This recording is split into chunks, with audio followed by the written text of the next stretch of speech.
buno buryo ni uburyo bwiza bw'uko wasetinga WhatsApp group yawe kwa kundi baba yinjire cyangwa se bayigiye bayihindagura atari admin ubyikoreye. Ni uburyo ibisetinze nabi cyangwa se idasetinze. Kano kanya rero uzaza wowe icyo uzakora, kano kanya uzaza ukande kano ga fresh. Ntibikiri ibanga, abamaze kutumenya baratwirahira.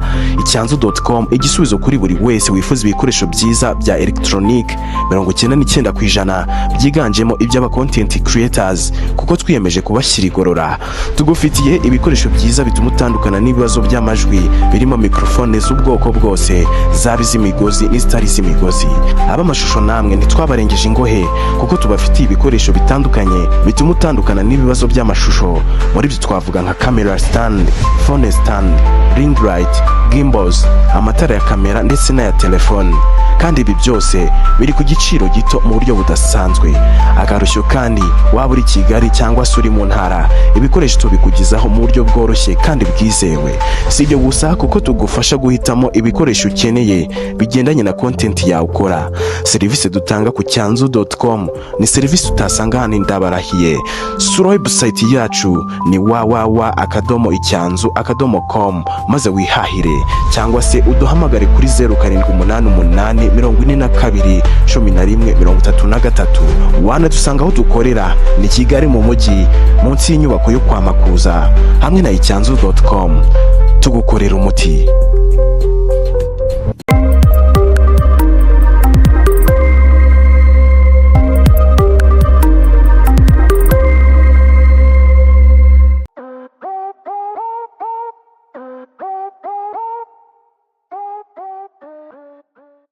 Okay guys, rero ngiye kubereka uburyo ushobora gukora group cyangwa se gufungura WhatsApp group kugira ngo ube admin wayo.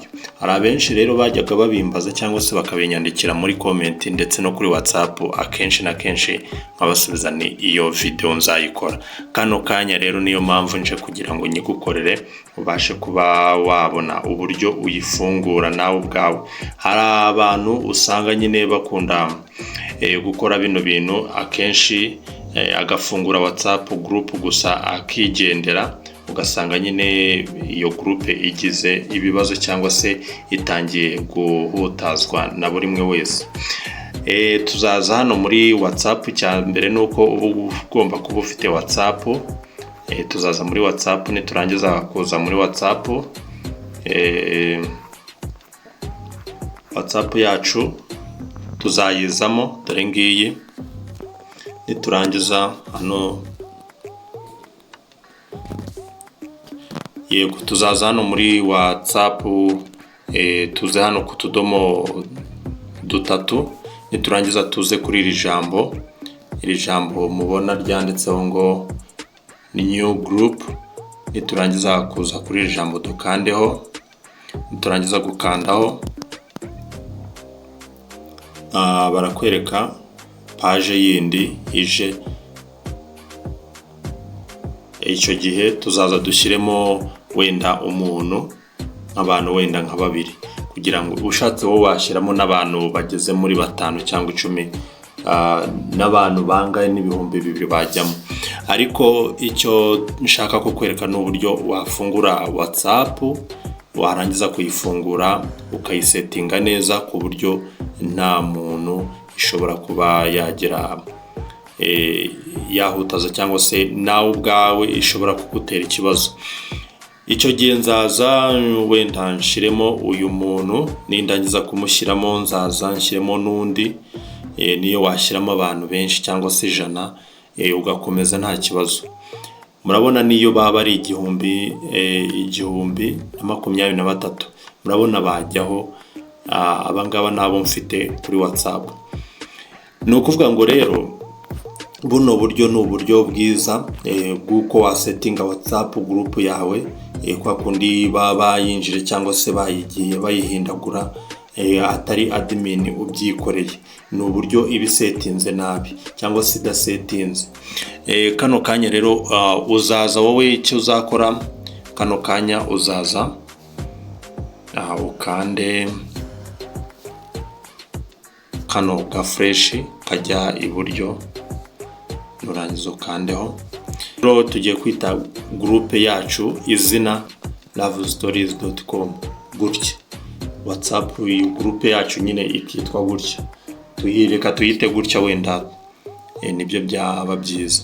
Noneho tuzaza dukande kuri rya jambo ryacu, tuzaza dukande kuri iyi tiki, kugira ngo muri kureba iyi tiki, iyi V, akano kantu uzaza ugakandeho, tugakandeho. Niturangiza dukore send, uzaza gutya ukore send. Yes, ni ukuvuga ngo groupe yacu ni iyi ngiyi, irimo abantu babiri, tugiye gukandaho, tugiye kuyikandaho gutya. Tuzashyiramo amagambo ajyanye n'ibyo dukora. Twavuze ko ari lovestories.com, ni ukuvuga ngo ni inkuru. Nimba ari inkuru rero tuzashyiramo amagambo, tuvuge tuti wenda murakaza neza muri groupe y'inkuru z'urukundo,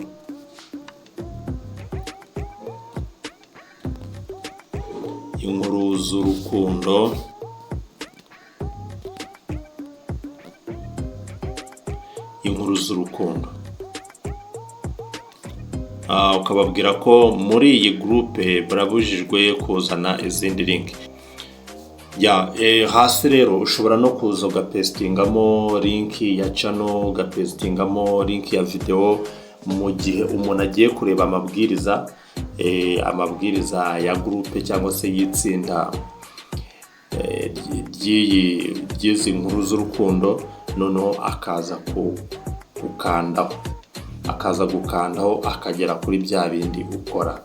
Nimba tuvuge wenda ufite channel y'inkuru z'urukundo, ukaza ukayipestingamo hano cyangwa se ukayemezamo hano. Nanone izo nkuru ntabwo muri iyi group ari ukuganiramo gusa, dukeneye na channel yawe kugira ngo tujye tuyisura turebe uko ibintu bimeze. Rero niyo mpamvu nakubwira ni rero ngiye kukwereka uburyo ushobora kuyisettingamo. Hano reka tuvuge wenda tugiye kuyemeza, uzaza ukande done hano hejuru. Nurangiza gukanda done ukande hano kuri OK. Tayari description yacu yagezemo. Ikindi rero tuzaza dukande hano ku ifoto, kugira ngo muri kwareba.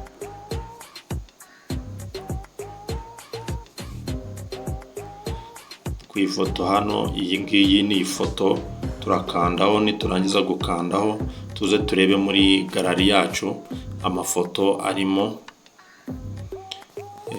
Turebe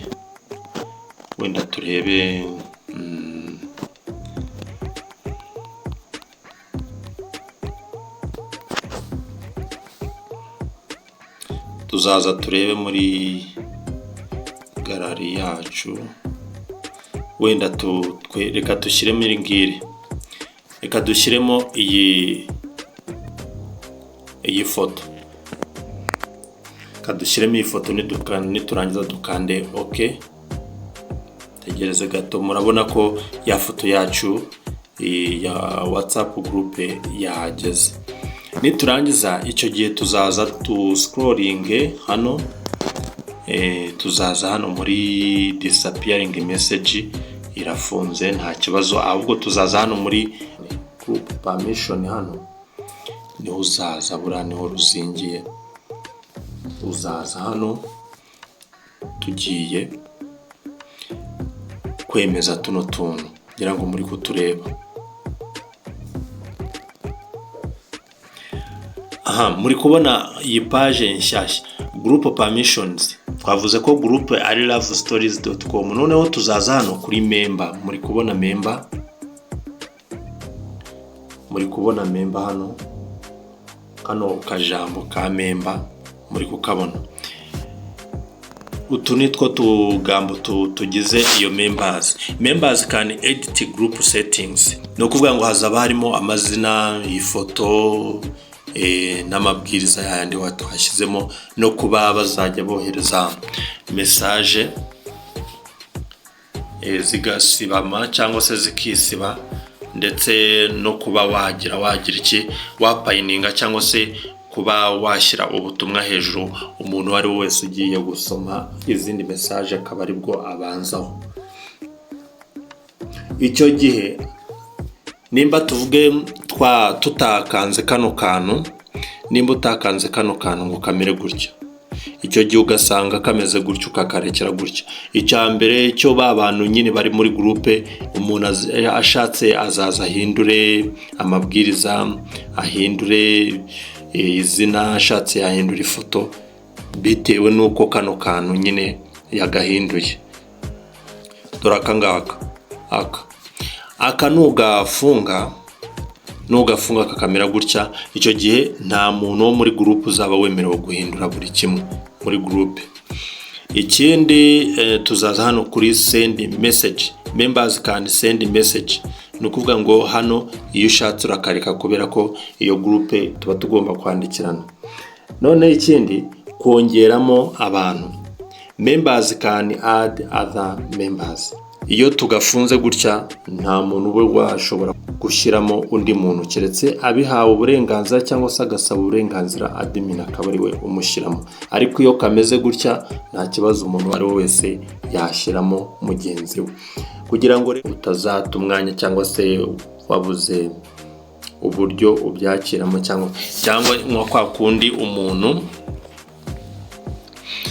abari aho ngaho akakubwira ngo shyiramo uyu muntu kandi uri mu kazi kenshi, umuntu ashaka kwinjiramo ako kanya, wowe ugashaka umwanya wo kuba wamushyiramo ukawubura. Cyangwa se kwa kundi baba banditse nka message muri groupe bavuga ngo admin ngo nashyiremo uyu muntu, kubera ko kano kantu twasize tugafunguye nyine buri mwe wese azajya ashyiramo mugenzi we.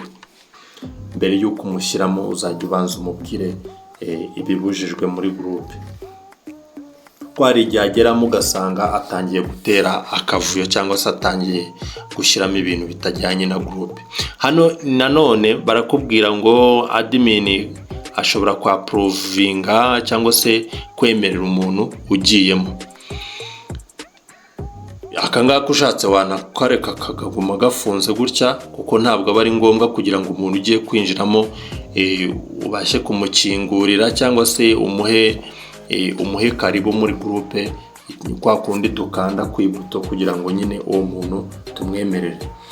Ushaka kuza ukamushyiramo wenda twari tuzi ko nyine ari umuntu wajyaga wenda apestingamo nk'amavideo atajyanye n'amabwiriza, twasanga ari wa wundi nkaba ntamuha approve cyangwa se nkaba ntamwemerera.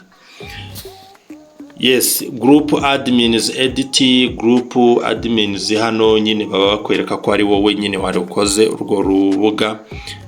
Ngira ngo ni ibi ngibi. Kuri message send message uzakafungura, kuri add other members uzakarekera gutya, mbega groupe izaba imeze gutya. Akambere n'akanyuma ugomba kuburekera gutya, abubwo hagati bubiri bukaguma gutya kugira ngo nyine bigende neza, groupe igira umutekano.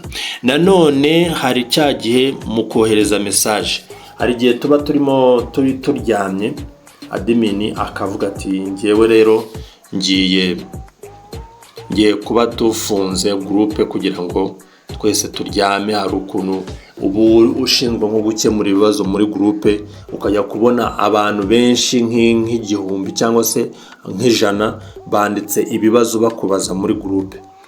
Uri admin cyangwa se warakoze urubuga kugira ngo muhuriremo bakubaza ibibazo ubasubiza, ugasanga noneho ni nk'ibibazo byinshi byabaye muri groupe byanditse message ari nyinshi zo gusubiza, wabuze uburyo uzisubiza.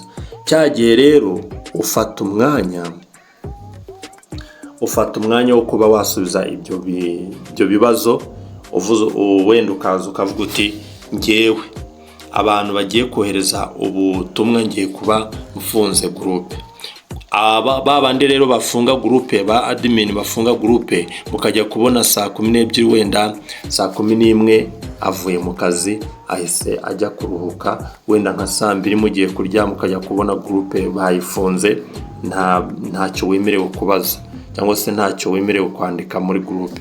Dore nahangaha rero ruba ruzingiye, nahangaha baza bakafunga hano kuri send message.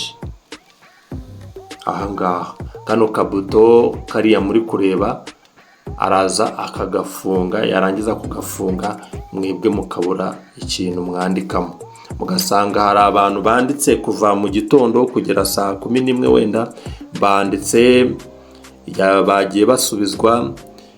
Hari n'uje saa 12, uje saa 12 ahita asanga nyine groupe bayifunze. Nubwo buryo rero bakora kugira ngo nyine abantu isaha nizigera bafunge groupe. Nubwo buryo rero nashaka kukwereka ko kugira ngo ubashe kuba wagira iki, wakora groupe isetinze neza. Sasa ikibazo cyo kuva muri groupe ni ikintu kimaze gutera intambwe bitewe n'ibibazo abantu benshi bagenda bagira. Ugasanga nimba umuntu wenda impamvu ava muri groupe hari ukuba urwo rubuga yararutezeho byinshi byo kumenyamo, ugasanga nyine urubuga rutangiye kujyamo akavuyo, batangiye gushyiramo amavideo atajyanye n'urwo rubuga, batangiye gushyiramo amafoto atajyanye n'ibyo bakora cyangwa se n'ibyo baganiraho, mbega ibintu bibusanyije. Ugasanga groupe nimba wari uyitezeho ikintu cyaguteza imbere cyangwa se cyakungura ubumenyi, ugasanga bari gushyiramo ibintu udakunda, bikaba ngombwa yuko uva muri groupe. Wenda reka dufate nk'iyi groupe, tuzaza turebe hano hari ahantu habiri. Ushaka kuza ukakanda kuri utu tudomo dutatu ukajya muri moa, warangiza ukaza ugakanda hano. Niyo mpamvu nkubwira ngo hano kuva muri groupe uraza ugakanda hano, wakanda hano ukaza ukemeza hano kuri exit. Uburyo bwa kabiri uzaza ukande hano ahangaha,